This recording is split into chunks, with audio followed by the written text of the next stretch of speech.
share link presensi di kolom chat sekarang juga gitu. Nanti mungkin buat link presensinya itu bisa diisi di pertengahan acara, mau diisi sekarang juga nggak apa-apa, atau nanti di akhir sesi mau Konco Sinau isi juga nggak masalah gitu. Cuman buat link presensinya ini bisa di-keep terlebih dahulu, disimpan dulu buat kalian isi nanti biar nggak hilang gitu. Oke, mungkin kita next ya, Sinau ke em, sesi selanjutnya. Buat membuka acara di malam hari ini, kita mungkin bisa dengarkan terlebih dahulu gitu ya, pengenalan program dari Sinau Coding. Jadi buat yang lagi cari jalan baru gitu, buat terjun di dunia karir dan pengen belajar coding dengan cara yang praktis, terarah, dan bisa sesuai sama waktu belajar Sinau semuanya, wajib banget simak bagian ini. Kepada Kak Fitra, waktu dan layar dipersilakan. Oke, aku izin share screen ya, Kak Adis. Silakan, Kak Fitra. Oke, sebentar ya.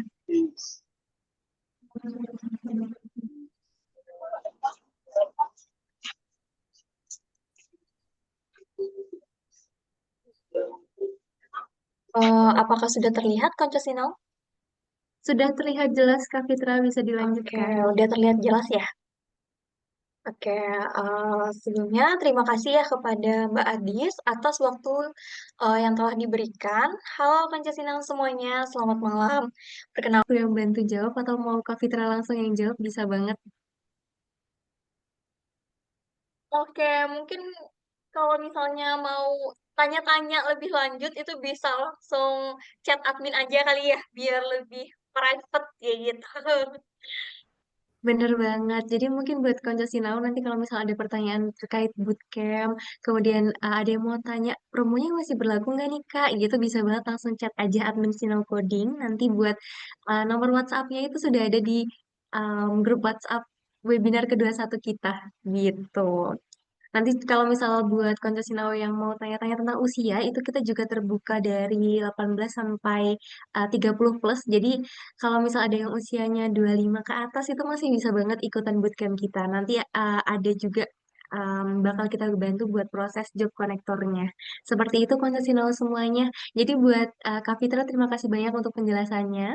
Buat konco Sinau yang pengen belajar coding dari dasar, bikin portofolio, dan punya peluang kerja di bidang IT, Sino Coding punya beberapa program gitu ya. Selain bootcamp, kita juga punya mini coding. Nanti juga akan launching di awal bulan September gitu ya, Konco Sinau. Jadi buat yang pengen nyoba gitu belajar coding tapi nggak mau yang terlalu intensif gitu atau nggak pengen terlalu lama, pengen yang cepat, itu kita punya namanya mini coding.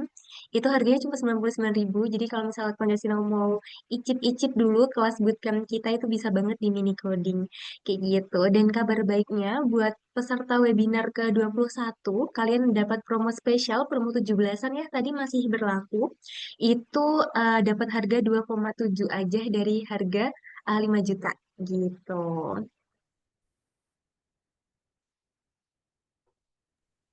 Oke, jadi aku sebutin beberapa benefitnya ya. Tadi udah di-spill beberapa juga sama Kak Fitra. Itu ada beberapa benefit. Yang pertama dapat e-sertifikat tentunya, kemudian akses materi, ada project portofolio juga gitu, mentoring, simulasi interview, sama potensi disalurkan kerja. Seperti itu Konco Sinau semuanya. Kemudian buat Konco Sinau yang pengen tanya-tanya bisa nanti langsung ke admin aja gitu ya. Nanti bakal dibantu buat jawab pertanyaannya. Mungkin untuk sekarang karena sudah malam juga, Konco Sinau juga udah pengen dengerin nih pemaparan dari pemateri kita. Kita bakal masuk ke sesi yang paling ditunggu-tunggu, tapi sebelumnya aku bakal kenalin dulu nih buat narasumber kita di malam hari ini yang sangat inspiratif gitu ya dengan pengalaman profesional di dunia teknologi perbankan dan solusi digital gitu. Beliau merupakan Kayosep Teki Nugroho, seorang software engineer di Bank Commerce International Merchant Bankers di Niaga gitu. Kemudian sempat juga di Section Head Digital Solution Developer di PT Bank Sinarmas. Kemudian dengan pengalaman di dunia perbankan, di sistem digital juga, di dunia industri gitu ya, Kak Yosep akan berbagi insight seputar perbedaan front-end dan back-end, serta teknis dan cara praktiknya nanti mungkin akan sekilas Konco Sinau paham gitu. Kemudian skill yang dibutuhkan di masing-masing jalur front end dan back end itu akan seperti apa. Nanti juga akan dipaparkan sedikit tips masuk jalur sesuai minat dan potensi Konco Sinau semuanya. Mungkin langsung aja aku izin sapa. Selamat malam Kak Yosef. Halo malam. Oke, mungkin aku izin tanya dulu ya Kak Yosef, gimana Iya nih boleh, malam hari boleh. ini untuk kabarnya? Halo ya, kabar baik, sehat. Alhamdulillah sehat. Mau tanya juga nih buat akhir-akhir ini sebagai software developer gitu ya, lagi sibuk Hmm, ngerjain project apa nih Kak sekarang? aduh, lagi sibuk ngerjain project ini di Bank CMB Niaga kan ya. Jadi ada kayak produk internal gitu. Jadi kita kerjain lagi hektik di situ, gitu. Oke, oke semoga projectnya lancar ya Kak sampai selesai Amin. Ya. besok gitu. Oke, Hmm. baik mungkin langsung kita mulai aja ya Konjasinau semuanya. Sekarang kita langsung aja ke masuk ke sesi utama hari ini. Materi belajar front end versus back end mana yang lebih cocok untuk memula? Kepada Kak Yosef, waktu dan layar dipersilakan. Oke, terima kasih. Aku izin share screen ya.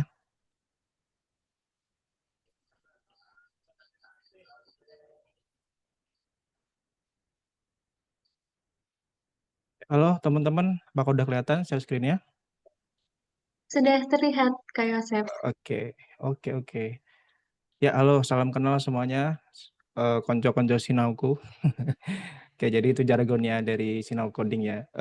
Tadi kalau aku perhatiin di chat itu ada banyak sih yang dari luar Jawa juga ya. Jadi kalau mungkin teman-teman belum tahu nih artinya konco Sinau itu apa sih? Jadi aku mau sedikit bantu ya mungkin. Jadi konco itu artinya teman, Sinau itu artinya belajar. Jadi teman belajar ya. Jadi mungkin ini jargon yang bagus sesuai dengan ini bootcamp. Jadi kita belajar bareng sampai kita bisa ngoding dan kita bisa bekerja di dunia IT. Oke, terus aku mau tanya nih ke teman-teman. Eh, dari teman-teman ada nggak sih yang dari backgroundnya tuh bukan IT? Tolong di chat ya teman-teman ya, biar aku juga tahu. Ada nggak yang bukan dari IT backgroundnya? Oke, bisa kasih tahu juga dong dari apa nih backgroundnya? Dari ekonomi kah, dari bahasa atau gimana? Oke, wah banyak nih. Dari elektronika, oke. Aku kak dari digital digital marketing, TKJ, oke TKJ masih nyambung ya. Oke, Foodtech, oke, keren. Banyak yang dari luar IT ya. Oke, jadi mungkin ada yang mau switch karir ya. Jadi ini kesempatan yang bagus kalau teman-teman mau switch karir. Sinau Coding juga menyediakan bootcamp-bootcamp yang bagus yang bisa kita ikuti. Kita juga punya teman-teman untuk saling belajar ya, saling memotivasi. Jadi kita lebih semangat lagi untuk belajar programming. Oke, masih banyak nih. Oke, kita lanjut ya, teman-teman. Oke. Jadi akan saya sampaikan semudah mungkin ya, karena ada banyak yang dari bukan IT. Jadi aku berusaha buat nyampein semudah mungkin teman-teman biar mudah dimengerti ya. Oke, kita lanjut aja langsung ke presentasinya ya. Jadi ini software engineer si peracik aplikasi handal. Nah, kenapa kok peracik aplikasi handal? Kita coba bedah bareng-bareng ya teman-teman ya. Oke, kita lanjut. Nah, aku mau kenalan lagi nih, mau kenalan ulang lagi dari tadi yang seperti disampaikan Kak Adis ya. Jadi namaku Yosep Teki Nugroho, salam kenal semuanya. Share PP. Oh, oke. Jadi aku bekerja di CMB Niaga as software engineer ya teman-teman. Aku juga lulusan Teknik Informatika dari Universitas Sanata Dharma Yogyakarta. Mungkin kalau yang dari Yogyakarta ya salam kenal. Sampai kuliah bareng di Yogyakarta berarti kita. Kemudian aku pengalaman kurang lebih 5 tahun sebagai software engineer. Mengawali karir di dunia IT itu lewat bootcamp juga teman-teman. Jadi ini entah kebetulan atau apa ya, aku juga berasal dari bootcamp. Jadi ini secara nggak langsung mungkin testimoni ya. Jadi jangan ragu kalau mau switch karir dan teman-teman berpikir untuk join bootcamp itu salah satu step yang bagus ya teman-teman. Jadi bootcamp itu oke buat mengawali karir di dunia IT. Ya, baik lagi, aku sempat bootcamp Java dulunya ya, karena waktu itu memang yang banyak itu lagi dibutuhkan Java engineer. Jadi Java backend engineer. Oke, dan sampai sekarang masih terus belajar. Kenapa aku terus terus belajar? Karena di dunia IT itu selalu berkembang ya teman-teman. Jadi nggak pernah habis nih sesuatu yang baru. Jadi mau nggak mau kita tuh harus keep up terus, harus belajar terus. Seperti itu. Oke, aku juga jabarin ya pengalamanku sempat bekerja di Lawencon Internasional itu consulting IT ya, jadi semacam outsourcing begitu. Kemudian aku sempat di PT Sapian Teknologi, ini di bagian mining ya teman-teman. Kemudian pernah di Bank BRI juga sebagai developer, waktu itu masih junior. Kemudian setelah itu bekerja mungkin kurang lebih 2 tahun, saya pindah ke Bank Sinarmas. Bank Sinarmas saya di sana sebagai section head, developer juga. Kemudian untuk terakhir saya pindah ke CMB Niaga sampai sekarang. Jadi masih bantu-bantu CMB Niaga untuk mengembangkan aplikasi-aplikasi CMB Niaga. Itu. Jadi mungkin kalau teman-teman ada yang mau terkoneksi ya, ini ada LinkedIn saya.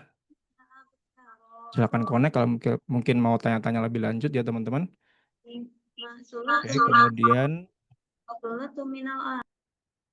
di sini kesempatan kali ini disediakan oleh Sinau Coding Academy. Jadi thank you atas kesempatannya Sinau Coding Academy.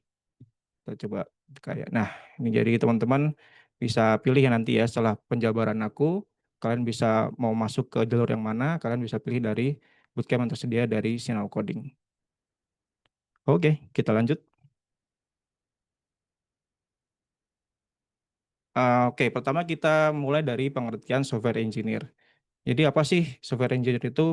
Kalau menurutku, pengalamanku sendiri ya, seseorang yang mengerti, merancang, dan membuat aplikasi yang sesuai, tepat, dan efektif yang dibutuhkan oleh user. Ya, user itu siapa sih?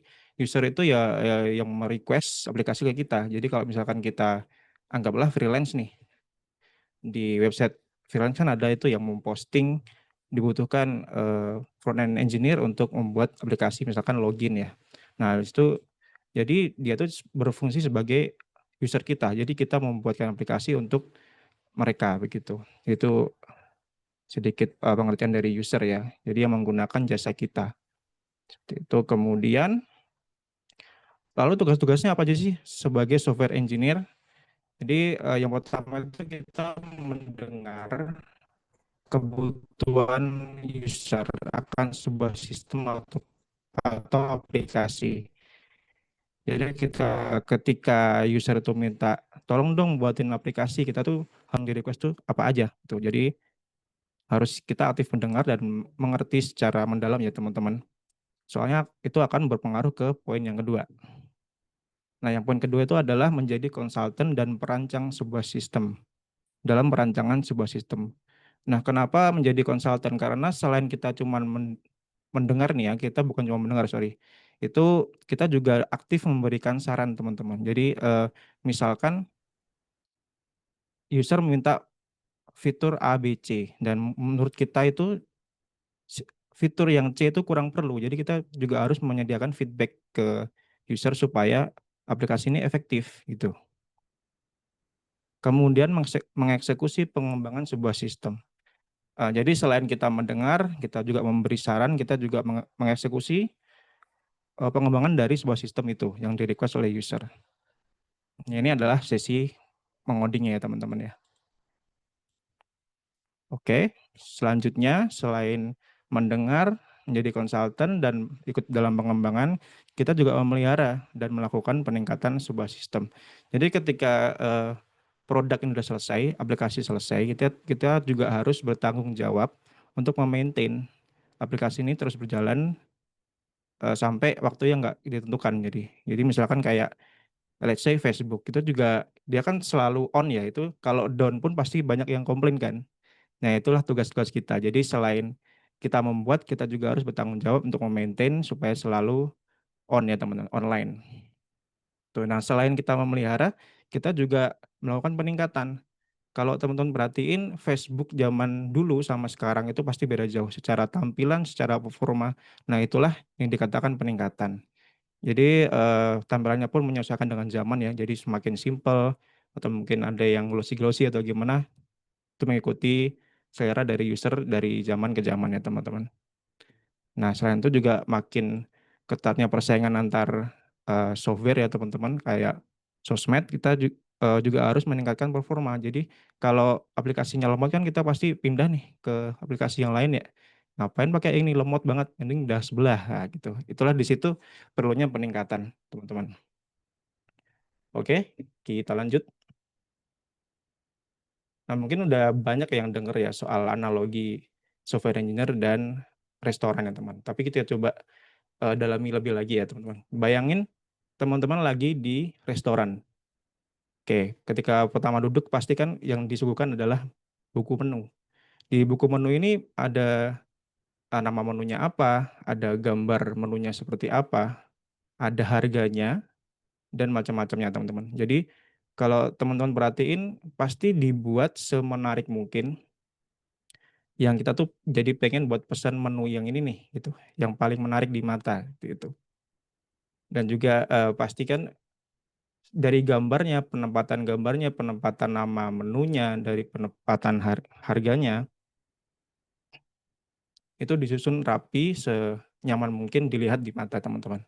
Nah, itulah yang dikerjakan oleh front-end developer. Jadi secara nggak langsung mendesain sebuah tampilan sebagaimana mestinya supaya enak dilihat dan user tuh jadi betah gitu berlama-lama. Kita coba contohnya seperti ini ya, di Sinau Coding. Nah, nih. Jadi dibuat ada gambar di kanan, ada title yang gede di sini dan warna-warna yang klop nih ya. Jadi warna-warnanya nyambung ya teman-teman.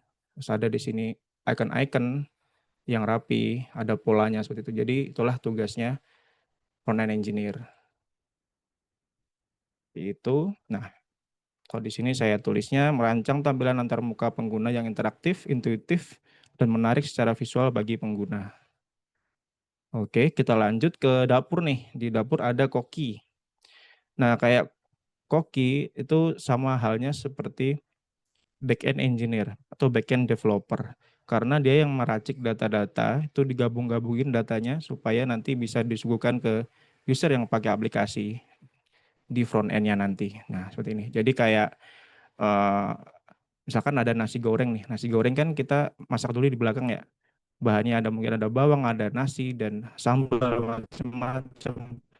Nah, itu yang meracik itu back-end developer nanti disuguhkan ke buku menu. Nah, ini. Jadi data-data yang ada di buku menu ini itu hasil dari backend developer yang memasaknya seperti itu. Oke, jadi kalau secara tertulisnya saya tulis di sini backend developer membangun infrastruktur, logika, bisnis dan database di balik layar. Oke, dan mereka memastikan semuanya berjalan mulus tanpa kendala, teman-teman. Jadi kalau misalkan mungkin teman-teman lagi mau login nih tiba-tiba gagal login, nah itu berarti backendnya lagi bermasalah, teman-teman. Soalnya tampilannya ada, tapi waktu mau login gagal. Nah, itu biasanya dari backend-nya yang error. Seperti itu. Oke, kita lanjut lagi ya. Oke, jadi kenapa ada backend dan front end?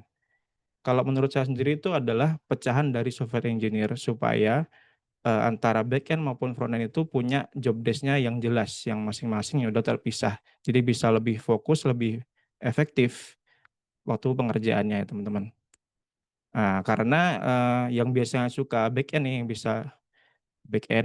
biasanya suka backend, sorry, itu kurang cocok dengan yang namanya seni visual, gambar-gambar, dan begitu juga sebaliknya front end yang biasanya suka seni-seni gitu kan biasanya malas ribet ya, malas dengan data-data. Nah, biasanya seperti itu. Jadi kalau saya tulis nih ya, backend engineer dan front end engineer lahir supaya tiap bagian dapat lebih efektif dan terfokus pada bidangnya. Karena yang biasanya suka logic dan data kurang cocok dengan seni dan visual, begitu juga sebaliknya. Nah, coba ya teman-teman yang relate nih, boleh dong di kolom chat iya lagi gitu. Kasih reactionnya ya. Kalau memang relate ya teman-teman ya.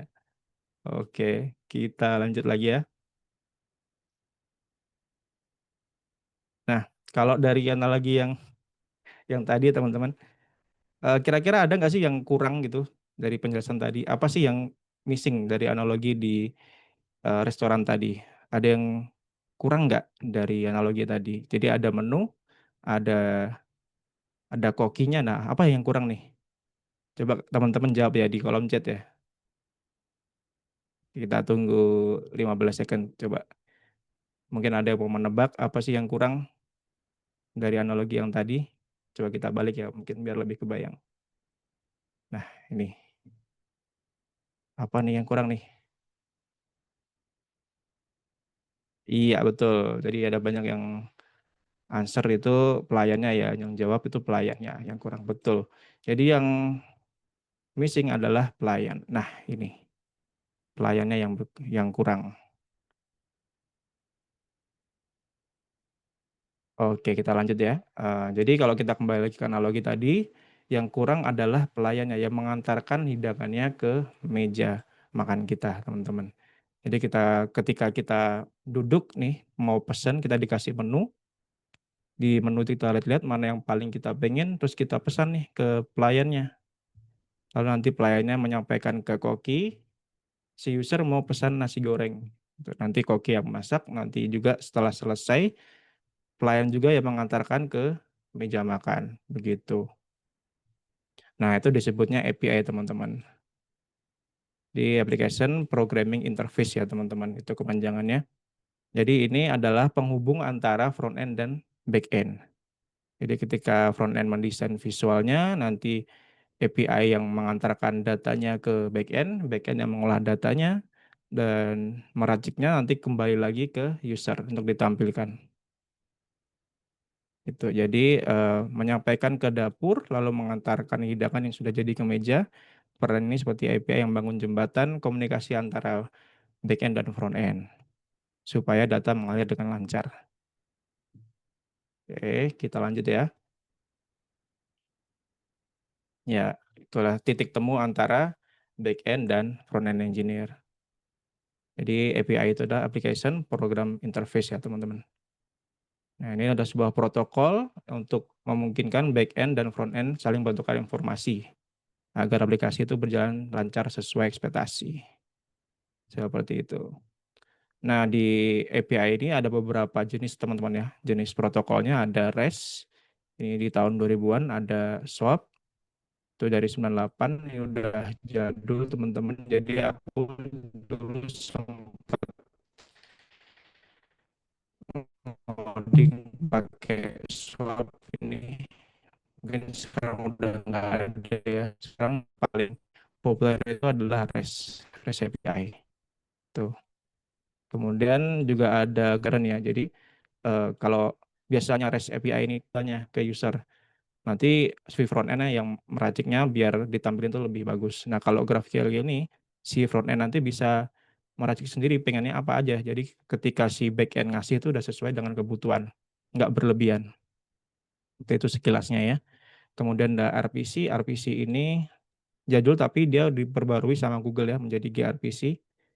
Ini cepat banget karena dia yang digunakan biasanya untuk antar microservice. Yang kita nanti pelajari lebih lanjut ya mengenai microservice.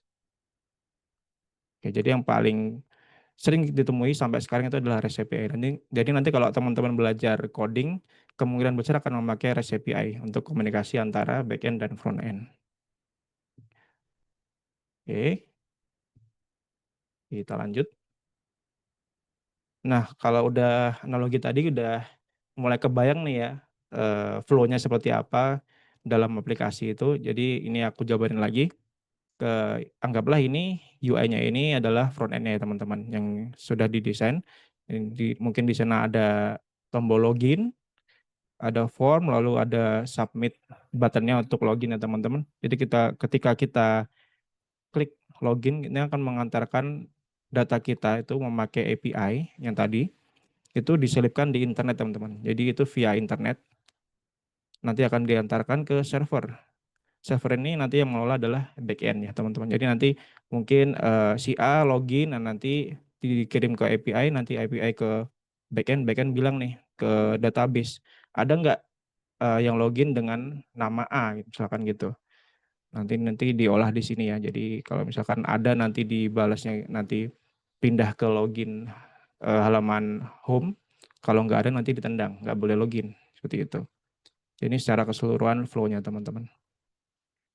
Dari tampilan nanti kirim API ke backend, backend nanti yang mengurus datanya dan mencari datanya kalau ada, baru dikembalikan ke tampilan lagi. Seperti itu. Oke, kita lanjut ya. Nah, kita mulai fokus nih ke front-end developer. Kita bahas satu persatu ya. Yang pertama adalah front-end developer.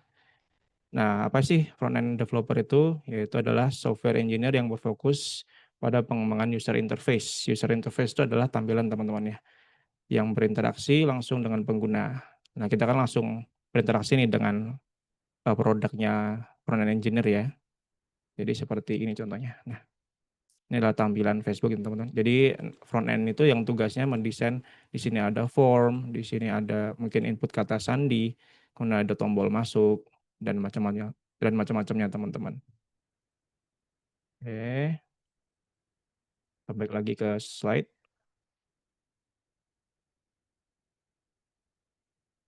Oke, nah tugasnya apa aja tuh? Jadi membuat tampilan web atau aplikasi, kemudian membuat form input dan macam-macamnya teman-teman. Ini udah include di poin nomor 1. Kemudian menyambungkan sebuah page dengan page yang lainnya ya. Jadi selain kita membuat satu page ini, nanti kan pasti ada pindah-pindah nih. Misalkan ini jadi selengkapnya ya. Nah, ini kan di page yang berbeda ya. Anggaplah di page berbeda. Nah, ini tugasnya frontend juga yang menyambungkan journey dari user ini mau kemana aja. Misalkan kita mau ke kursus, ke bootcamp. Nah, seperti ini. Ini tugasnya frontend untuk menjahit berbagai macam page untuk menjadi satu kesatuan flow yang bisa dipakai atau dinikmati oleh user. Ya, kemudian memastikan kemudahan dan kenyamanan user menggunakan web dan aplikasi.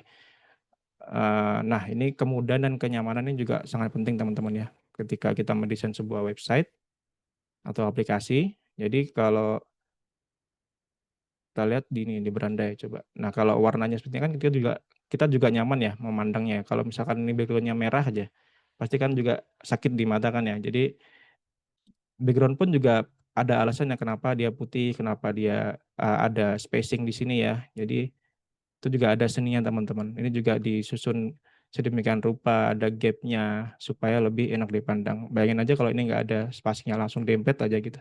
Dempet semua ngumpul di tengah. Kan nggak enak kan ya. Itu tugasnya nih. Menaruh menu di sini. Nah, ini tugasnya front end engineer. Jadi kalau suka seni, suka menata-nata ini, ya cocok banget buat front end engineer.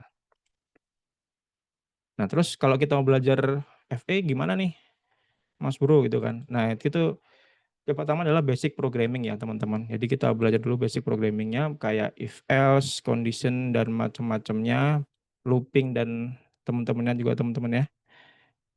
Nah, itu basic programming. Kemudian kita belajar untuk HTML-nya. Nah, kalau teman-teman belum familiar dengan HTML itu untuk mengatur ini teman-teman. Kita tuh ada punya apa aja ya di sini ya. Misalkan ada gambar, nanti ada menu, macam-macam. Coba kita inspect sebentar ya. Kita sedikit masuk ke technical teman-teman. Nah, yang di sini ini adalah bahasa HTML. Jadi script HTML teman-teman. Di sini ada body, ada head-nya. Head itu biasanya isinya title. Nah, ini mungkin adalah header-nya. Kemudian di bawahnya ada body. Body ini keseluruhan isi dari website. Nah, itulah yang dinamakan HTML. Dia yang mengatur itu, teman-teman. Jadi itu sekilas tentang HTML, kemudian juga ada CSS. CSS lebih ke script untuk mengatur tampilan, teman-teman. Jadi kayak di sini ada background-nya warna abu-abu, kemudian di atas juga ada putih nih di header-nya. Kemudian button-nya warna hijau seperti ini. Ini background card-nya warna merah, background card-nya warna kuning dan biru. Ini yang mengatur CSS, teman-teman. Oke, lalu kemudian ada JavaScript. JavaScript itu secara gampangnya dia yang mengatur logic di dalam front end, teman-teman. Jadi kalau misalkan kita mau, pencet nih ada menu nih. Nah, dia keluar pop-up ya, pop-up kecil. Nah, ini yang buat adalah JavaScript, teman-teman. Memunculkan pop-up ini adalah JavaScript. Nah, lalu untuk pindah page, nah ini diklik pindah page kan ya. Nah, ini juga JavaScript yang mengatur. Oke, kita balik lagi ke slide.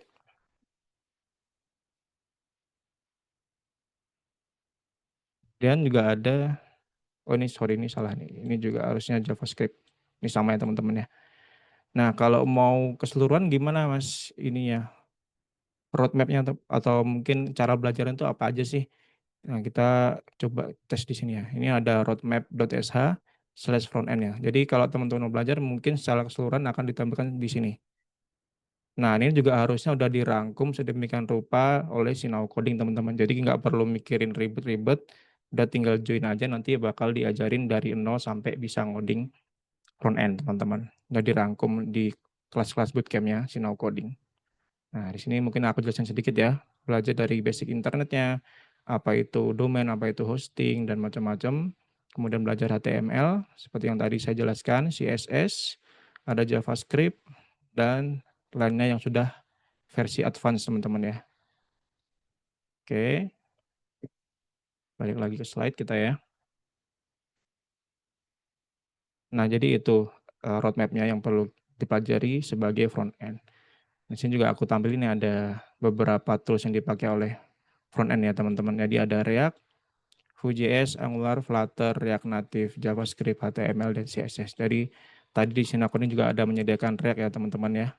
Ini salah satu dipelajari teman-teman di bootcamp-nya. Oke, jadi sekilas itu pengertian dari front end developer.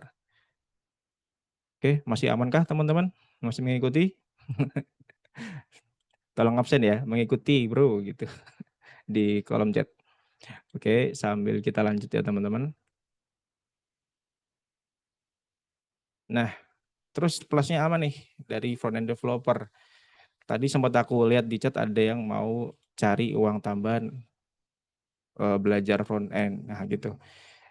Jadi memang benar itu salah satu apa ya, plusnya menjadi front end developer ya. Banyak peluang untuk freelance, teman-teman. Jadi sepengalamanku selama bekerja selama 5 tahun ini ya, sering aku lihat sih entah itu dari koneksi dari teman-teman atau mungkin dari portal pekerjaan itu banyak yang mencari freelance khususnya di front end developer. Jadi ini salah satu kesempatan yang lumayan teman-teman udah bekerja di kantor nanti pulang atau malamnya atau mungkin weekend juga bisa dipakai waktunya untuk mencari uang tambahan dengan menjadi front end developer. Oke, dan juga selanjutnya adalah portofolio yang nyata. Nah, kalau berbeda dengan backend ya, kalau backend itu kita mendesain sebuah sistem itu nggak kelihatan di mata teman-teman. Jadi kalaupun kelihatan paling cuma log-log doang, cuman teks-teks aja, teks data. Nah, kalau front end developer kita tuh bisa melihat hasil kerja kita. Jadi kalau contohnya seperti ini, ya ini adalah bentuk produk dari front end developer. Bisa kita lihat, bisa kita klik-klik ya, bisa kita interaksi langsung. Nah, kalau backend kan nggak bisa. Jadi sedikit sulit ya kalau mau pamer portofolio. Jadi seperti itu.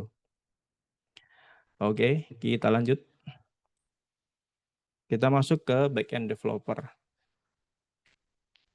Oke, jadi apa itu backend developer? Itulah software engineer yang terfokus pada logic, infrastructure, aplikasi flow bisnis, data server, menyediakan data yang sesuai untuk yang front end minta ya teman-teman, atau user minta untuk ditampilkan nanti di front end-nya. Lalu tasnya apa aja nih? Tasnya ada menyiapkan database, menyiapkan infrastructure, eh, data-data juga disiapin, fungsi-fungsi bisnis. Ini ada CRUD. Jadi CRUD itu ada create, read, update, teman-teman, sama delete. Jadi itu memanipulasi database. Jadi mungkin teman-teman udah familiar dengan kata database ya. Itu adalah sebuah penyimpanan untuk kita menyimpan data-data user kita ke dalam yaitu database gitu. Jadi data-data kita disimpan di sana, nanti kalau misalkan ada yang mau login, kita juga nyarinya di database, seperti itu. Lalu menjaga sistem tetap berjalan. Nah, seperti yang tadi sempat aku singgung teman-teman ya. Jadi selain kita membuat sebuah website atau aplikasi, kita juga bertanggung jawab untuk memastikan sistem ini berjalan dengan baik gitu, online 24 jam. Oke, jadi mungkin sedikit share ya. Jadi di poin terakhir nih kita juga memang benar-benar harus menjaga sistem tetap tetap berjalan teman-teman. Jadi kalau di pengalaman saya yang dulu-dulu itu pernah kita dipanggil tuh jam 11 malam teman-teman untuk maintain kalau sistemnya lagi down. Nah itu. Nah mungkin kalau teman-teman main main game atau mungkin lagi nge-lag gitu kan, entah itu jaringan atau mungkin bisa jadi itu adalah backend-nya yang lagi down teman-teman. Nah disitulah kita para backend dipanggil teman-teman. Jadi harus siap sedia. Itu mungkin salah satu kekurangan backend ya, kita harus siap sedia terus juga nih untuk menjaga sistem tetap berjalan lancar. Terus untuk belajar apa aja nih? Jadi kita juga sama seperti Fani, kita harus tahu basic programming-nya, kemudian ada struktur data teman-teman ya. Jadi struktur data itu adalah bentuk-bentuk data yang nanti kita akan olah teman-teman. Oke, ini kalau dijelasin lumayan berat sih, jadi mungkin aku jelasin secara ini aja. Jadi itu adalah bentuk-bentuk data, misalkan, eee satu data atau single data itu disebut, objek teman-teman. Nanti kalau misalkan banyak datanya itu disebut kita bungkus di dalam array atau dibungkus di dalam sebuah list teman-teman. Itu salah satu struktur data dan masih banyak lagi teman-teman, yang nanti bisa dipelajari bareng-bareng di, kelasnya Sinau Coding khususnya yang Golang ya teman tadi disediakan ya. Nah sedikit intermezzo, Sinau Coding menyediakan oh sorry, kelas coding Golang itu, sangat relate dengan kebutuhan yang sekarang teman-teman. Jadi sesuai dengan pengalamanku, aku lihat nih, di bank-bank nih memang lagi banyak mencari yang bisa menggunakan bahasa pemrograman Golang, karena kebanyakan memang sedang migrasi ke bahasa pemrograman Golang, karena lebih modern, lebih enteng juga, jadi sangat memudahkan, eee, ini ya, transaksi dalam perbankan teman-teman. Jadi itu memang lagi banyak dicari ya teman-teman. Oke, kemudian selain struktur data, ada database dan query. Jadi selain belajar database, kita juga belajar cara mengoperasikan database. Jadi query itu adalah cara kita memanipulasi data-data di dalam database, teman-teman. Oke, kita lanjut ke backend framework. Jadi kalau kita membuat sebuah backend system itu kita nggak sepenuhnya kita bikin itu dinamakan atau kata lainnya framework, seperti itu. Nah, lalu apa aja nih yang perlu dipelajari ya kalau mau belajar backend. Nah, ini sama kayak tadi, ada roadmap-nya, ada belajar internet dulu, pilih language-nya. Nah, ini ada JavaScript, ada Go, Python, Ruby, dan kawan-kawannya, ada Java juga. Kemudian belajar version control, ada hosting dan macam-macam. Ini ada database, teman-teman ya, seperti yang tadi dijelaskan. Lalu belajar API tadi nih, yang buat penghubung antara front end dan back end. Dan masih banyak lagi teman-teman. Jadi, itu yang perlu dipelajari kalau teman-teman mau menjadi seorang back-end developer. Di sini juga aku ada cantumin nih, ada Golang, Java, Spring Boot. Spring Boot ini adalah framework yang dipakai oleh Java. Ada Gingonic, ini ada framework yang dipakai oleh Golang. Gitu. Ada GCP. GCP itu adalah server nanti di mana kita mendeploy atau menjalankan aplikasi kita. Oh iya, ini juga ada di chat nih. PHP juga Mas. Ya, PHP itu legend teman-teman ya. Tapi itu lebih ke full stack engineer. Kemudian ada AWS. AWS juga sama seperti GCP, server penyedia ya teman-teman. Jadi kalau GCP ini punya Google, AWS adalah punya Amazon. Kemudian ada MySQL, ini untuk manipulasi database ya teman-teman ya. Ada juga PostgreSQL, sama halnya dengan yang tadi MySQL, sama-sama database. Nah, seperti itu. Masih aman ya, kita lanjut. Nah, lalu plusnya apa sih jadi back end developer? Nah, di back end ini kita karena memang mungkin sedikit lebih berat ya dibandingkan front end karena kita mendesain secara keseluruhan sistem teman-teman. Di sini memang lebih kompleks ya kita yang perlu dipersiapkan. Mungkin ada database-nya, ada storage. Ini sama ya teman, database atau storage kurang lebih sama. Terus ada monitoring juga. Jadi selain kita sudah mendevelop sebuah aplikasi, kita juga melakukan monitoring teman-teman. Jadi monitoring itu kita lihat nih trafficnya tuh berat atau enggak, speednya bagaimana dan macam-macamnya. Kemudian ada logging, ini mirip dengan monitoring tapi lebih ke mungkin ada error atau enggak, mungkin ada warning atau enggak teman-teman ya. Tapi ini sangat dekat nih monitoring dan logging. Kemudian business flow. Jadi kalau kita menjadi backend, kita mau nggak mau mempelajari bisnisnya dari user yang request ke kita teman-teman. Jadi misalkan eh, kita mau mendesain sistem rumah sakit gitu. Jadi mau nggak mau kita juga belajar nih dari nol gimana sih flow-nya di rumah sakit itu mungkin kita datang, kita ngisi administrasi, nanti kita rekam itu ke dalam back end. Kemudian dari setelah kita ngisi administrasi itu mungkin disebar dikirimkan ke dokter-dokter yang akan berkonsultasi langsung. Nah, itu juga kita yang pelajari teman-teman flow-nya. Jadi mencatat data pasien, kemudian juga data-data dokter nanti yang bakal menghandle kita sebagai pasien, sampai nanti kita simpan juga rekam rekam medisnya teman-teman. Jadi gitu. Jadi memang kita belajar sedemikian rupa bisnis flow yang nanti kita kerjakan sesuai dengan keinginan user kita. Nah itu juga dibilang plus tapi pusing, dibilang minus tapi itu juga suatu keuntungan karena kita belajar banyak teman-teman. Jadi ini sekaligus ya, ini kerugian dan kelebihan dalam satu waktu teman-teman. Kemudian ada jenjang karir. Nah ini berhubungan dengan yang sebelahnya, belajar sistem kompleks karena kita udah belajar banyak nih, kita tahu keseluruhan sistemnya, infrastruktur sistemnya. Ini menjadi potensi kita untuk menjadi sebuah leader. Jadi kalau kita menjadi lead, kita kan otomatis harus tahu nih secara keseluruhan sistemnya seperti apa gitu. Jadi dibandingkan dengan front end ini enggak, disclaimer dulu ya, enggak semua seperti ini, tapi dibandingkan dengan front end kita lebih banyak bersentuhan langsung dengan sistem yang lebih kompleks, teman-teman. Jadi memang secara presentasi lebih memungkinkan kita menjadi manajer mungkin atau atasan di dalam IT ketika kita sudah mengerti back end, teman-teman. Jadi begitu ya, konco sinau semuanya. Kita lanjut. Front end atau back end. Gitu.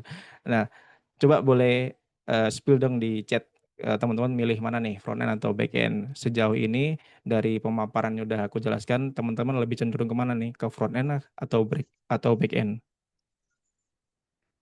Tuh.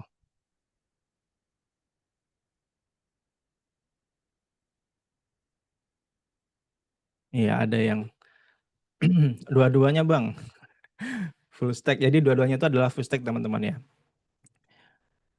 Jadi dua-duanya itu adalah full stack. Jadi dia mengerjakan front end dan back end sekaligus. Tapi ya pusing teman-teman.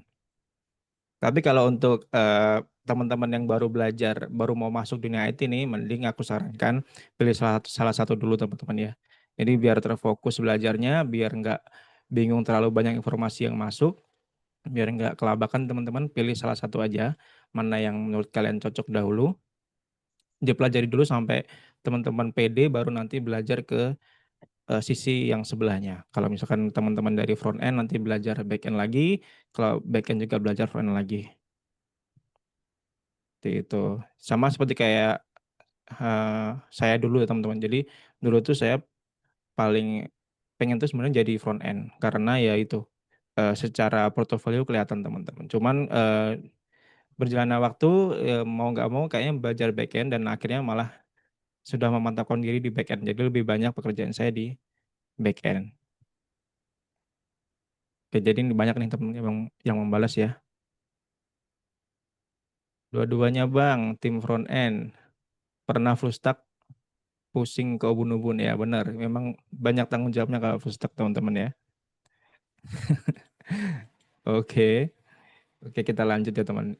Jadi front end tuh sekilas kalau kalian tuh adalah orang yang artistik ya, suka seni, inovatif, jadi desainnya yang mungkin aneh-aneh teman-teman ya.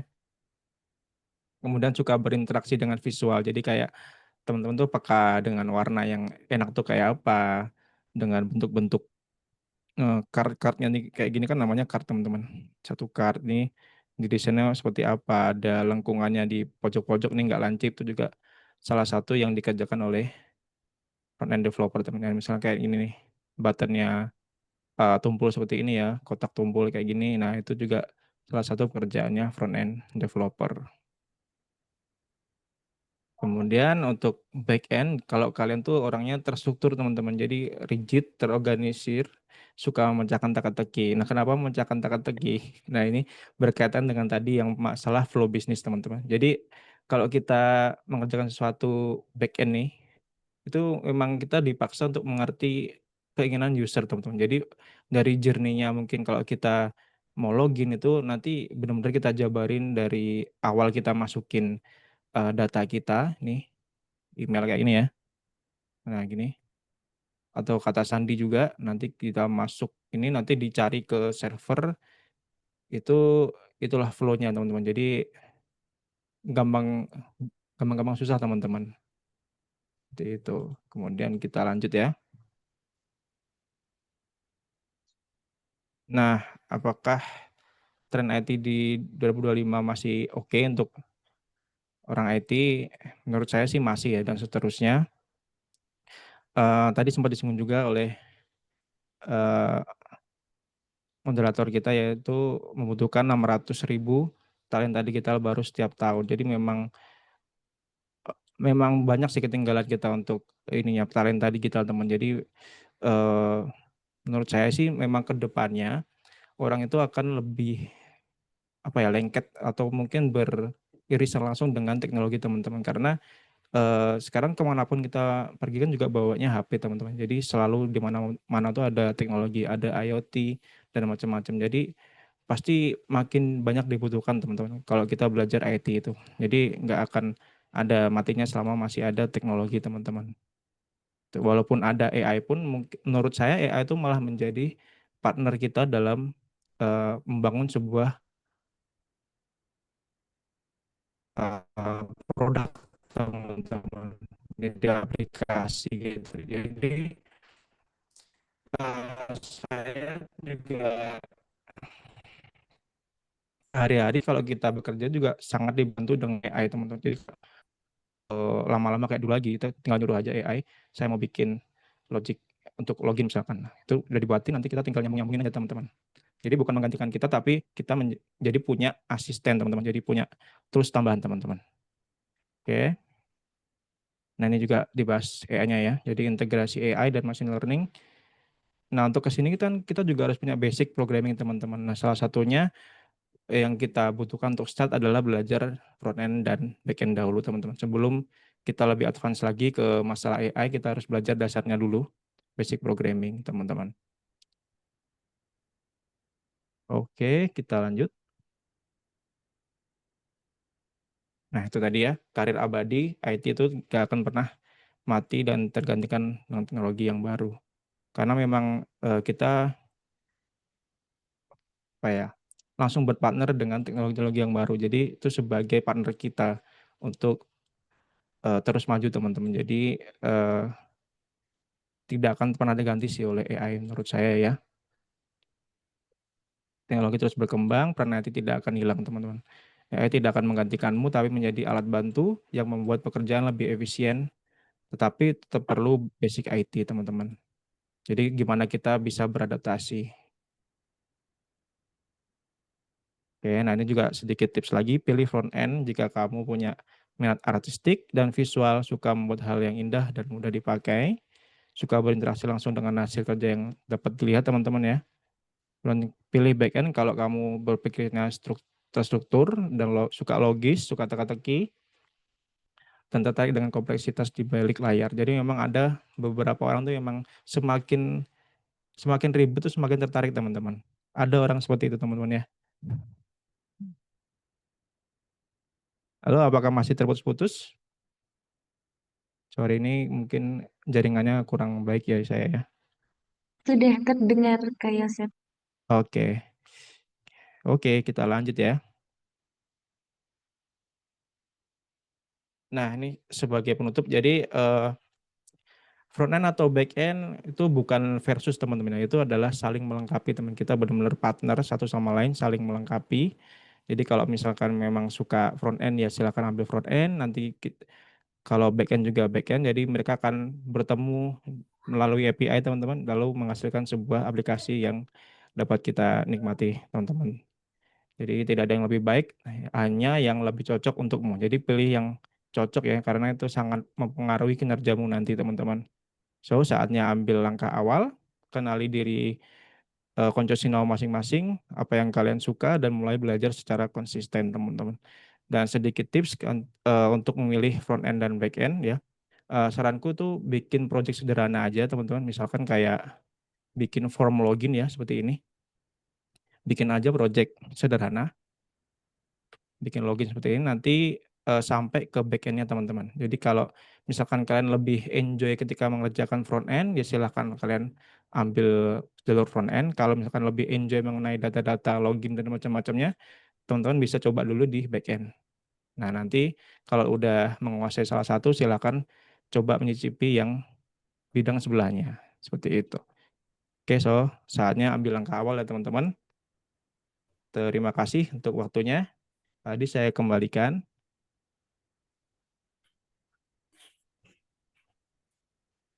Oke, terima kasih banyak Kak Yosep atas pemaparan materinya. Luar biasa banget ya Koncesinau Insight di malam hari ini yang dibagikan sama Kak Yosep gitu. Mungkin aku izin buat menyimpulkan beberapa poin gitu ya yang sudah kita bahas di malam hari ini. Itu tadi yang pertama, front end itu fokusnya ke tampilan gitu ya Koncesinau dan interaksi pengguna. Kalau back end itu nanti fokusnya ada di belakang gitu ya, di belakang layar. Ada yang fokus ke logika, database, sama server.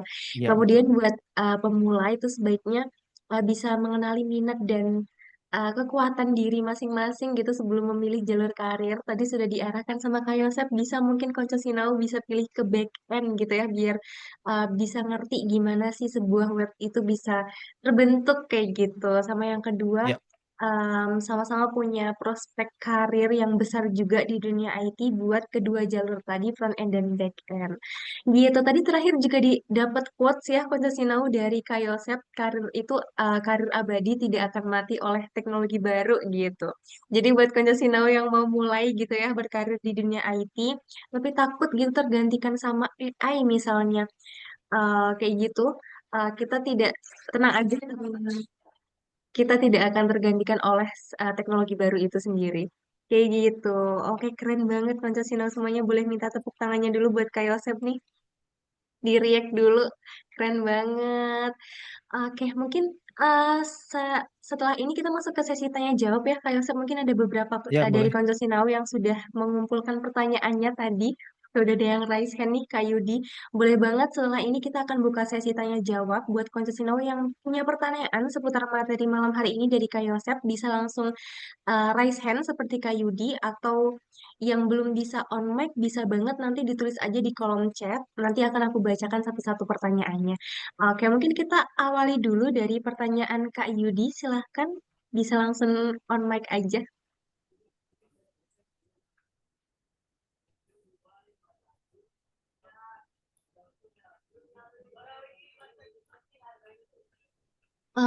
Mohon maaf Kak Yudi, suaranya belum terdengar.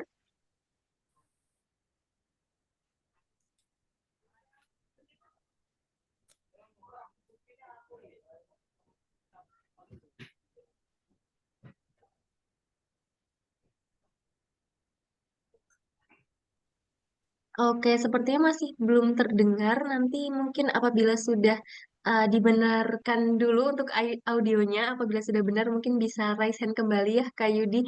Mungkin kita baca di kolom chat dulu ini. Dari Kak Alvinda, Mas kalau back end itu portofolionya kayak gimana ya? Oke, mungkin bingung nih kalau misal front end kan bisa dari tampilan gitu ya, dari portofolionya. Nah, tapi kalau back end tuh bentuknya seperti apa? Mungkin bisa dijelaskan nih Kak Yosep.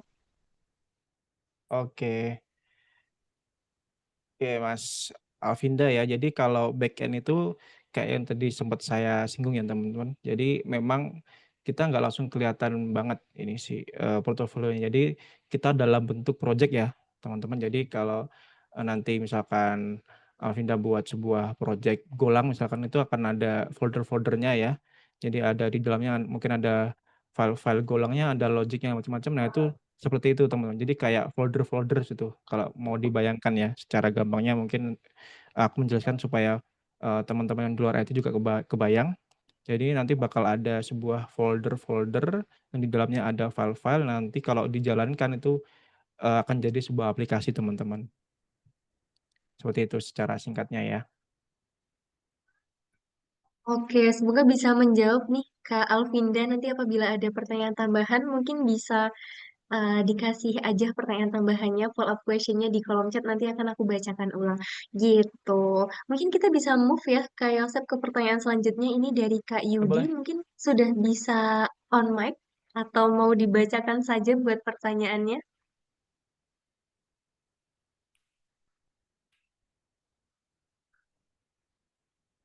Oke, dibacakan saja.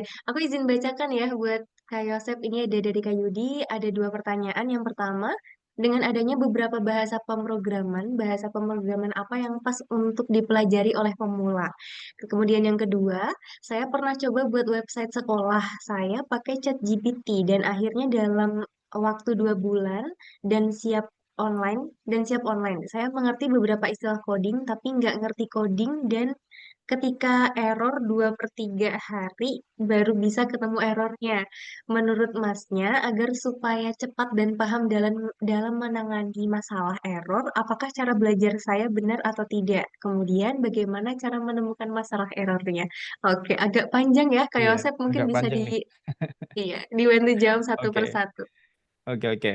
Oke, salam kenal Mas Yudi ya. Jadi untuk pertanyaan pertama, adanya beberapa bahasa pemrograman mana sih yang paling pas? Nah,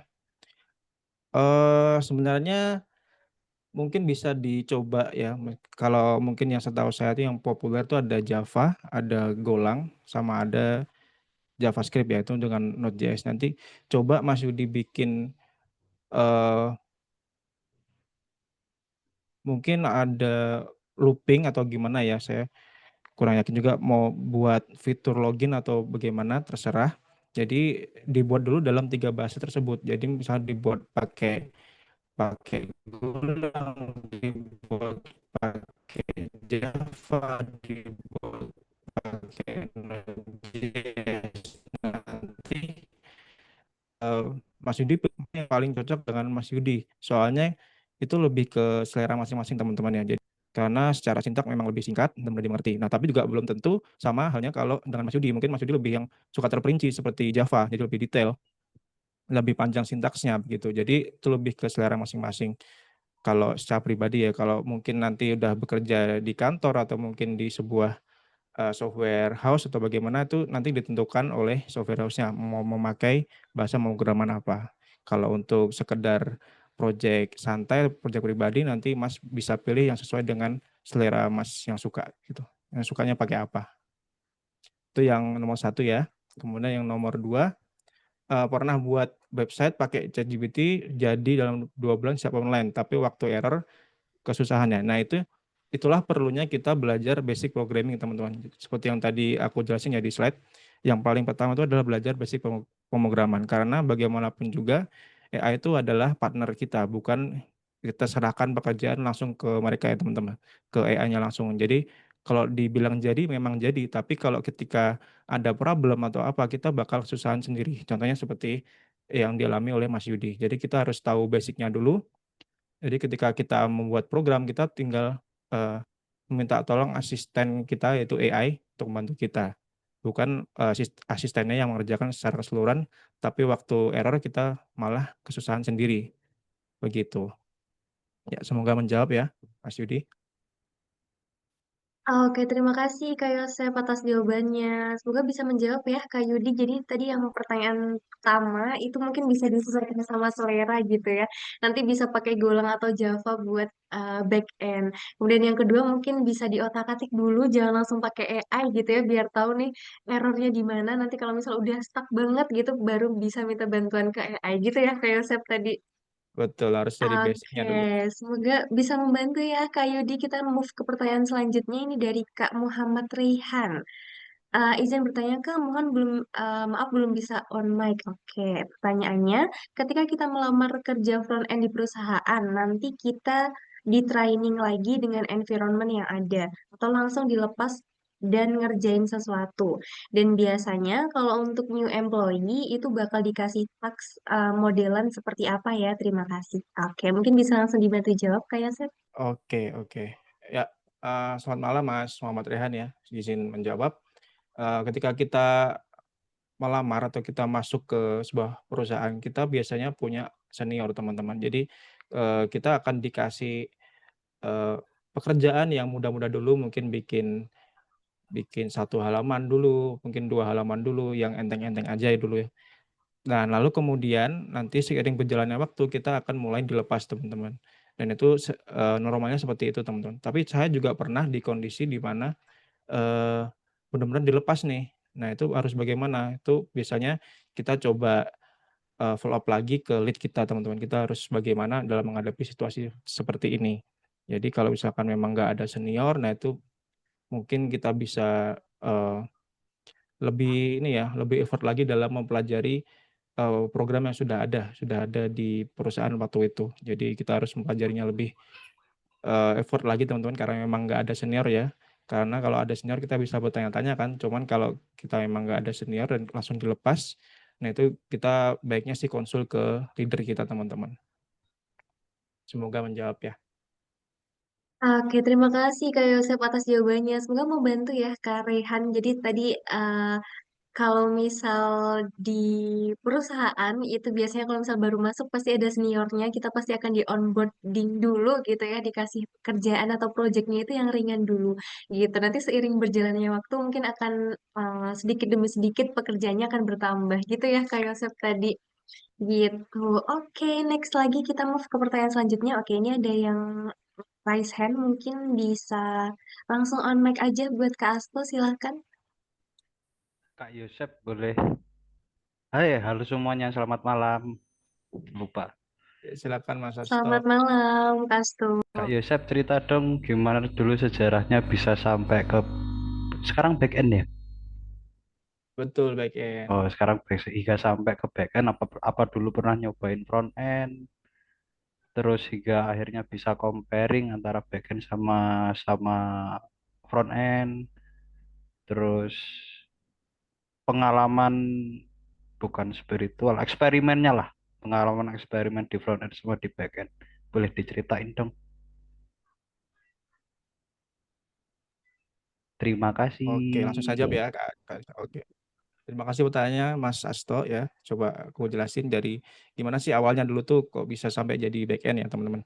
Jadi, awal mulai karir itu aku join dulu ke bootcamp teman-teman. Itu memang sudah back end developer untuk Java ya teman-teman. Jadi di sana aku sama seperti, eee, skemanya mirip dengan Sinau Coding ya. Jadi 3 bulan kita belajar back end, itu khususnya Java ya. Jadi di sana aku mulai mengenal dunia pemrograman teman-teman. Nah awalnya tuh sempat melirik front end teman-teman. Jadi, kok enak ya, kelihatan gitu wujudnya kalau kita bikin front end dibandingkan dengan back end. Jadi aku mulai belajar dikit-dikit nih, front end. Dulu itu masih pakai, React.js teman-teman. Jadi belajar React.js, nanti udah sempat kebuat nih project-nya, tapi, seiring dengan berjalannya waktu kok, mungkin nggak tahu entah panggilan atau seperti apa, lebih banyak tuh dikasih tas-tasnya yang back end developer dan akhirnya lama-kelamaan saya keseret ke backend developer teman-teman. Jadi yang awalnya dulu sempat mau menghindar, akhirnya, tetap ke backend juga teman-teman. Jadi mungkin takdir atau gimana saya kurang tahu, tapi secara, saya pribadi, saya suka keduanya teman-teman. Cuman, sebagai profesi sekarang saya sebagai backend backend developer. Begitu ceritanya. Semoga menjawab ya Mas Asto. Oke, Oke, Mas. terima Terima kasih. kasih. Oke, semoga bisa memotivasi ya perjalanan Kak Yosep nih buat Kak Asto gitu. Jadi ternyata Kak Yosep dulu sempat ngelirik ke front end juga gitu ya, tapi ternyata jodohnya tetap di back end gitu. Jadi buat teman-teman semuanya mungkin bisa apa nih namanya, bisa pilih jalur karir kalau misal masih bingung, nggak apa-apa banget karena emang masih pemula dan kalian perlu coba-coba dulu emang beberapa step nanti bakal nemuin nih cocoknya di mana kayak gitu. Oke, mungkin kita next lagi ya, Kak Yosep. Tadi lanjut pertanyaan yang ada di kolom chat. Itu pertanyaan dari... Sebentar. Oke, Kak Ravelino. Izin bertanya, Mas Yosep, gimana tips memilih server yang optimal untuk project kita? Ya, silahkan Kak Yosep. Waduh, ini udah pertanyaannya udah advance nih, Mbak ya. Oke, jadi izin menjawab ya Mas Ravelino. Kalau mencari server mana yang paling cocok tuh biasanya juga kita harus lihat dulu dari segi budget kita. Soalnya opsi itu sebenarnya banyak banget, jadi kita bisa pilih server mana aja. Itu sebenarnya bebas tergantung dari budget kita. Cuman kita juga perlu compare lagi nih dengan dana yang kita punya, dengan fitur-fitur server yang disediakan seperti apa. Juga tergantung dengan ini teman-teman, ada namanya location ya teman-teman. Jadi nggak semua server tuh eh, bagus karena tergantung lokasi juga teman-teman. Misalkan kita bikin app-nya di Indonesia untuk Indonesia nih ya app-nya, tapi kita beli servernya misalkan di Amerika teman-teman. Jadi itu kurang optimal secara lokasi karena kita butuh latensi yang tinggi teman-teman. Jadi bisa dicek lagi spesifikasinya butuh seperti apa, juga lokasi dan berbagai macam pertimbangan yang lain. Jadi ini lebih ke pertimbangan ya teman-teman. Seperti itu, semoga menjawab ya Kak Ravelino. Oke, semoga bisa dipertimbangkan lagi nih buat Kak Ravelino kalau misal mau pilih server gitu ya. Ditentukan juga sama lokasi dan pertimbangan-pertimbangan yang lain. Gitu. Terima kasih Kak Yosep atas jawabannya. Kita move ke pertanyaan dari Kak Rafif. Izin bertanya Kak, kalau pakai WordPress, apakah bisa memangkas proses membuat desain UI di website kita ya? Jadi tidak harus menyusun HTML atau CSS sendiri atau tetap perlu kita pelajari walaupun sudah pakai WordPress. Oke, silahkan Kak Yosep. Oke, jadi secara pengguna sebenarnya WordPress dan front end itu sedikit berbeda ya teman-teman. Kalau misalkan teman-teman butuh website yang sederhana hanya untuk misalkan company profile untuk sekedar isi form itu memakai WordPress nggak masalah teman-teman. Jadi nggak perlu mendesain front end-nya secara manual. Cuman untuk sebuah website yang mungkin lebih butuh kompleksitas misalnya kayak sosmed atau yang lain itu kan kita harus custom sendiri ya. Dan itulah diperlukan adanya front end. Jadi lebih bisa custom sendiri, buat fitur-fitur sendiri. Kalau misalnya disediakan oleh WordPress itu sendiri. Jadi kita nggak WordPress yang sudah yang menyediakannya seperti itu. Terima kasih pertanyaannya. Oke, terima kasih Kak Yosep. Oke, semoga bisa membantu menjawab nih buat Kak Rafif ya. Nanti apabila ada pertanyaan tambahan atau follow up question, bisa banget langsung ditaruh aja di kolom chat, nanti akan aku bacakan. Gitu, mungkin untuk menghemat waktu, kita bisa move ke pertanyaan selanjutnya nih, Kak Yosep dari Kak Hafiz. Izin bertanya, Kak, Mas, bagaimana cara memastikan fitur suara text to speech tetap jelas dan tidak mengganggu performa sistem? Oke, silakan Kak Yosep. Oke, sebetulnya Kak text to speech ya. Oke. Nah, eh, secara apa ya?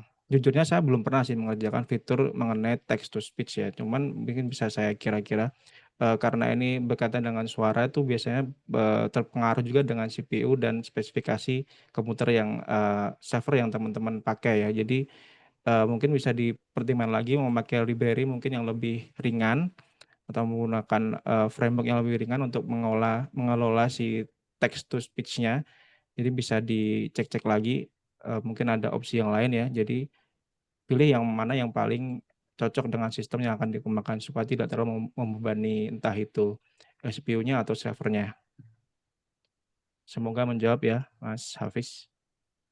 Oke, semoga bisa membantu menjawab ya, Kak Hafiz. Terima kasih Kak Yosep atas jawabannya. Kita move lagi ke pertanyaan selanjutnya ini dari Kak Awalu. Izin bertanya, Kak, kalau JavaScript bisa jalan di browser dalam kurung front end, kenapa bisa ada Node.js di back end? Apa keuntungan dan perbedaan utamanya? Oke, silahkan Kak Yosep. Oke, ini menarik ini. Kalau JavaScript bisa jalan di browser front end, kenapa masih ada Node.js di back end? Oke, jadi ini ada sedikit miskonsepsi ya. Jadi JavaScript itu memang bisa dipakai untuk front end dan juga back end secara bahasa ya. Cuman untuk JavaScript yang di front end itu memang tugasnya cuman untuk menampilkan atau mungkin membuat animasi, entah itu berpindah page atau mungkin menampilkan pop-up. Nah, cuma sebatas itu. Kenapa perlu ada JavaScript lagi di backend?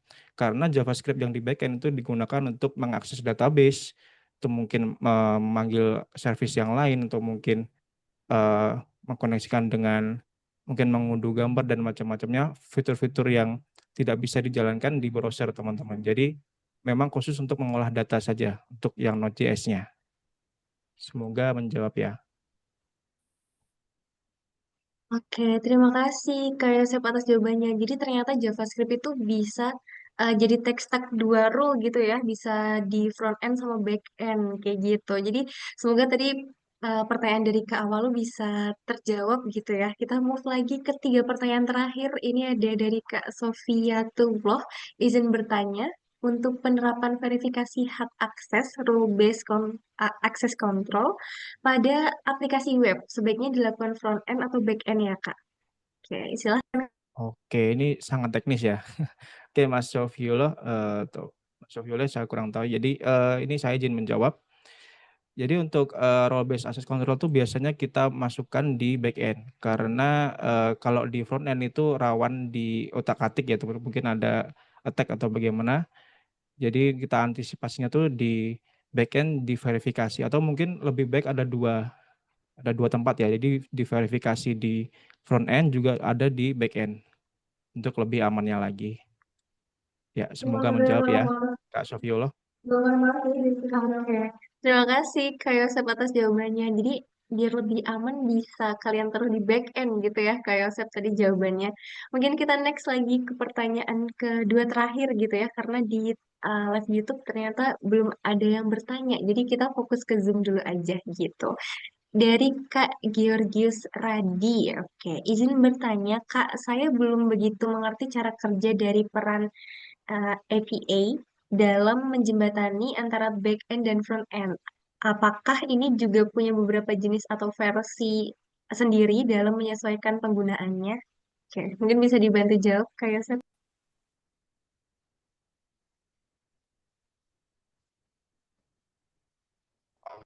Oke, oke. Jadi tadi ya aku jelasin API itu adalah sebuah jembatan antara back end dan front. Dibayangkan kayak format teks ya, Mas Gregoris. Jadi format teks, nanti di dalamnya ada isi data macam-macam. Nah itu nanti akan dikirimkan lewat HTTP atau lewat internet ke back end supaya nanti back end bisa mengolahnya lalu memberikan respon lagi kembali ke front end. Jadi memang sebagai sebuah perantara seperti itu. Thank you Kak Gregoris pertanyaannya. Oke, Semoga terima kasih menjawab. Kak Yosef atas jawabannya. Semoga bisa menjawab ya Kak Georgius. Next ke pertanyaan terakhir ini dari Kak Afdal. Izin bertanya Kak, untuk pemula misal cocok di front end. Metode belajarnya lebih baik mendalami sampai sangat paham dulu atau bagaimana ya Kak? Terima kasih. Oke, bisa dibantu. Oke. Oke, untuk pemula misalnya bagusnya lebih baik belajar sampai paham dulu atau bagaimana? Sebenarnya sampai bisa membuat tampilan aja, sampai bisa transisi mungkin pindah page atau mungkin mengeksekusi kayak submit form gitu. Jadi untuk sekedar bisa berjalannya aja aplikasi itu udah sangat oke ya. Jadi nanti soalnya kita akan terus belajar teman-teman. Jadi untuk sampai di level yang sangat paham itu mungkin sangat sulit ya karena terus berubah-ubah sepanjang waktu. Jadi terus ada teknologi yang baru, terus ada tools yang baru. Jadi kita memang harus belajar terus-menerus seperti itu. Jadi kalau mau nunggu sampai sangat paham itu Mungkin nanti keburu keburu tua ya, jadi begitu ya. Thank you Mas Audal, semoga menjawab. Oke, terima kasih Kak Yosep atas jawabannya. Semoga bisa menjawab nih Kak Abdel. Jadi tadi jawabannya em, cukup sampai bisa menampilkan website gitu ya, bisa menyusun apa nih namanya, tatap muka di website gitu. Nanti udah oke banget. Soalnya kalau misal bisa mendalami banget, itu nggak akan selesai gitu ya sampai tua gitu. Jadi buat Konco Sinau, memulai lebih awal itu lebih baik gitu. Jadi bisa banget buat Konco Sinau yang pengen belajar front end ataupun back end gitu. Tadi sama kayak udah diarahin ke back end aja gitu, bisa banget coba ambil langkah awal kalian bareng tim Sinau Coding kayak gitu, karena di Sinau Coding juga kita udah memfasilitasi silabus yang terkini, kemudian kalian juga akan dimentori, jadi nggak perlu khawatir, kalian juga bakal diajari satu per satu gitu ya, step by step, nggak akan ketumpuk juga buat materinya gitu. Jadi buat konco Sinau yang pengen belajar lebih dalam gitu seputar front end ataupun back end, atau kepo terkait materi atau pengen baca-baca silabusnya dulu, boleh banget langsung chat ke admin Sinau Coding aja gitu. Ikut bootcamp Sinau Coding guys tuh kata Kak Ravalino. Oke. Nanti kalau misalnya ada yang kepo pengen tanya-tanya ke admin, bisa banget langsung chat aja di WhatsApp admin kayak gitu.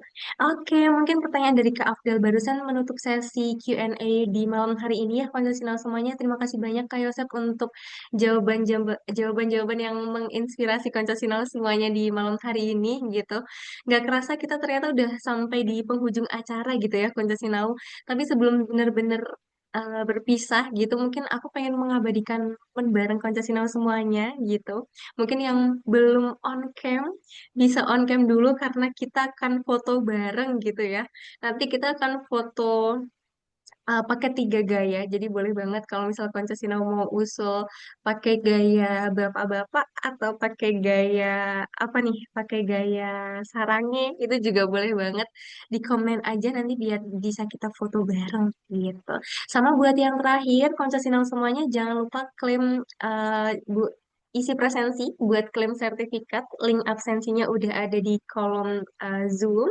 Jadi buat Koncasinau semuanya bisa banget diisi dulu sertifikatnya, jangan sampai lupa isi isi link presensi, karena nanti yang nggak isi link presensi walaupun Konsesinau sudah ikut webinar itu tidak bisa klaim sertifikatnya gitu. Jadi bisa disimpan dulu aja buat linknya gitu, sambil kita foto bareng dulu gitu ya Konsesinau semuanya. Oke, mungkin kita langsung aja. Nanti aku akan hitung mundur ya Konsesinau semuanya buat gaya pertama, mungkin gaya peace dulu. Gaya peace dulu biar bareng. Oke. Mbak Vi udah aman belum ya? Oke, mungkin aku langsung hitung mundur aja Konco Sinau. Gaya pertama. Oke, 3, 2, 1. Oke. Next lagi gaya kedua. Mungkin ada yang mau usul nih Konco Sinau semuanya. Kalian mau usul apa? Gaya jempol mungkin ya. Oke. Mau minta jempolnya dulu karena malam hari ini sangat spesial gitu ya. Jadi kita kasih 2 jempolnya buat Konco Sinau semuanya.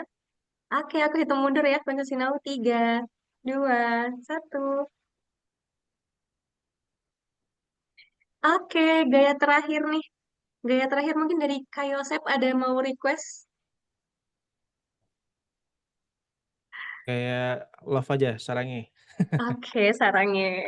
Oke, semuanya minta Oke. love ya. Emot love-nya nih. Oke. Oke, hitung mundur ya Konco Sinau. 3, 2, 1. Oke, terima kasih banyak. Terima kasih banyak Kak Yosep dan Koncesinal semuanya atas kehadiran dan partisipasinya gitu ya di malam hari ini. Semoga malam hari ini bisa membantu Koncesinal buat menemukan jalur IT gitu ya yang paling cocok buat mulai berkarir di dunia coding gitu. Kami dari tim Sinal Coding memohon maaf apabila ada kekurangan. Sampai jumpa di event selanjutnya ya Koncesinal semuanya.